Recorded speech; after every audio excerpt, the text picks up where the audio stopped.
के देशों में उनके भी आदर्श हुआ करते थे महात्मा गांधी।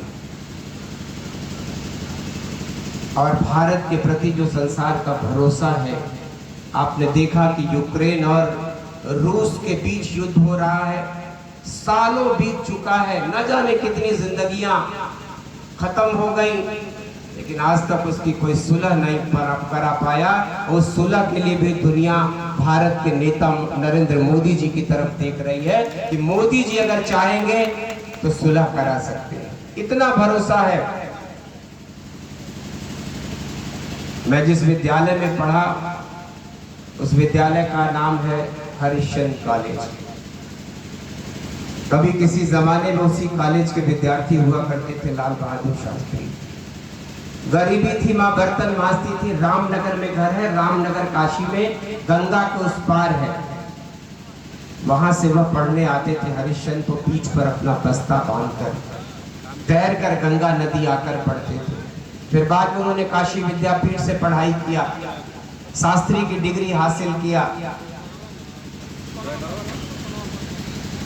जब ताशकंद के समझौते के बाद उनका शव भारत आया तो भारत के हर जय जवान जय किसान का जो नारा आप जानते हैं कि इस देश में कभी हम अमेरिका से आयातित गेहूं की रोटियां खाने पर विवश थे। हमारे देश में इतना अनाज नहीं था कि हम पूरे देश का पेट भर सके। जब जब सूखा पड़ता था तब देश में दुर्भिक्ष आ जाता था, अनाज की कमी हो जाती थी, लाखों लाख लोग मर जाते थे भूख से तड़प तड़प कर। हम दुनिया के दूसरे देशों की तरफ देखते थे कि कोई अनाज दे दे भारत को।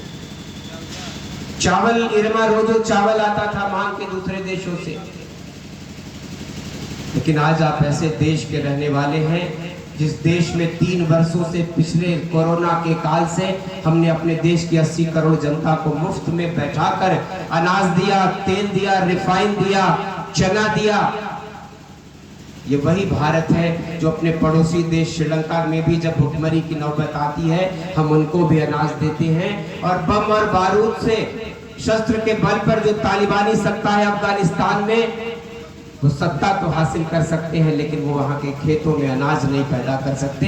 हमने अफगानिस्तान को भी अनाज देने का काम किया और वो नायक आपके सामने तस्वीर लगी है जिसका नाम है लाल बहादुर शास्त्री। जय जवान जय किसान का वो नारा न देते, इस देश में किसानी को बढ़ावा न मिलता, तो इस देशों में अनाज के गोदाम न बनते।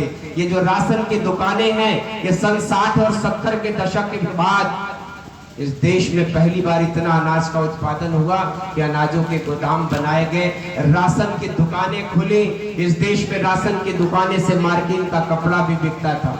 5 बोरी सीमेंट के लिए भी जिस देश में परमिट बना करता था, और बेटी की शादी का, विवाह का कार्ड लगाकर 50 बोरी चीनी मिला करती थी। आज वही देश है जो संसार में चीनी में सबसे ज्यादा, गेहूं में सबसे ज्यादा, दुनिया के न जाने कितने अनाज और कितनी विधाओं में हम संसार में अव्वल हैं। इस बदले हुए भारत के नायक हैं नरेंद्र मोदी जी।